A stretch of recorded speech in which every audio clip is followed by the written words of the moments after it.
TESDA Updates. Pinagtibay ang kasanayan ng mga assessor sa Aurora sa pamamagitan ng isang calibration. Matagumpay itong isinagawa ng TESDA Aurora Provincial Office sa pakikipagtulungan ng Aurora Association of Technical Vocational Institutions. Layunin nitong higit pang palakasin ang kakayahan at kahusayan ng mga competency assessor upang itaguyod ang profesionalismo at matiyak ang pare-pareho at tamang pagpapatupad ng mga pamantayan, patakaran, at prosesa ng TESDA sa larangan ng competency assessment. Sa pambungad na pananalita, taus-pusong tinanggap ni TESDA Aurora Provincial Director Nomer M. Pascual ang mga kalahok at binigyan diin ang kahalagahan ng mataas na kalidad, katapatan, at integridad sa pagsasagawa ng competency assessment.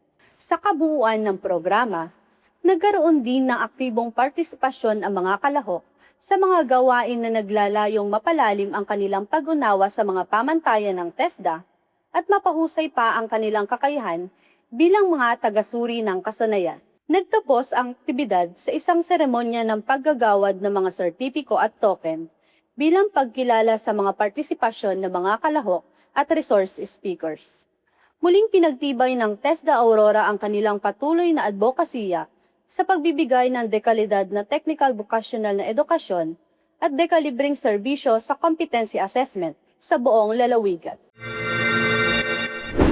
Isang mahalagang tagumpay ang naitala ng TESDA La Union Provincial Office sa patuloy nitong pagsusulong ng dekalidad na technical vocational education at skills development sa lalawigan. Sa pangunguna ni Provincial Director Marlon P. Daclis, iginawad ng TESDA La Union ang Certificate of TVET Program Registration sa MMS Development Training Center Corporation para sa kanilang TESDA Micro-Credential Course na pinamagatang Debone the Primal Cuts Leading to Meat Fabrication Swine Level 2. Ang pagkakaloob ng nasabing sertifikasyon ay isang makasaysayang hakbang dahil ang MMS Development Training Center Corporation ang kauna-unahang rehistradong TESDA Micro-Credential Course provider sa buong probinsya ng La Union. Layunin ng TESDA Micro-Credentialing System na palawakin ang oportunidad ng mga manggagawa at individual na makakuha ng espesyalisadong kasanayan na tumutugon sa kasalukuyan at nagbabagong pangangailangan ng industriya. Ang micro-credential courses ay nagbibigay ng mas mabilis at mas flexible na paraan upang makakuha ng industry-relevant competencies na makatutulong sa paghahanap ng trabaho at pagpapalawak ng oportunidad sa kabuhayan. Patuloy namang pinagtitibay ng TESDA ang pakikipag-ugnayan nito sa mga training institutions upang higit pang mapalawak ang akses sa dekalidad na pagsasanay na naglalayong makapagbigay ng mas maraming oportunidad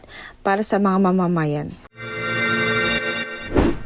Patuloy na pinalalakas ng TESDA ang pakikipagtuwang nito sa mga lokal na pamahalaan upang maisulong ang dekalidad na Technical, Vocational Education and Training o TVET sa ating bansa. Noong ika-3 ng Hunyo, bumisita sa Tarlac Center for Learning and Skill Success o TCLAS sina TESDA Deputy Director General for Special Concerns Felizardo R. Columbo, kasama si Acting Executive Director Emily Q. Tesoro at mga kinatawan mula sa TESDA Tarlac Provincial Office.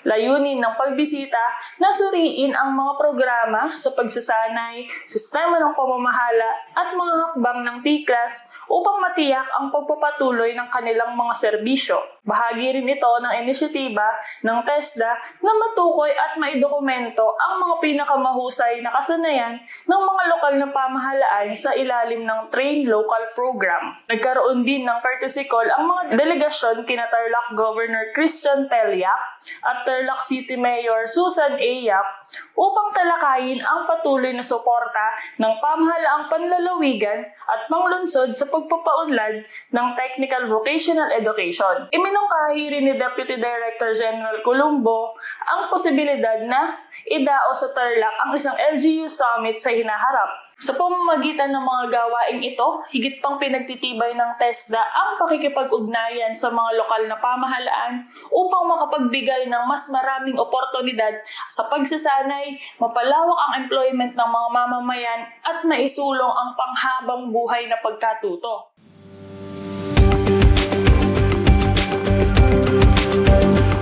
TESDA Updates.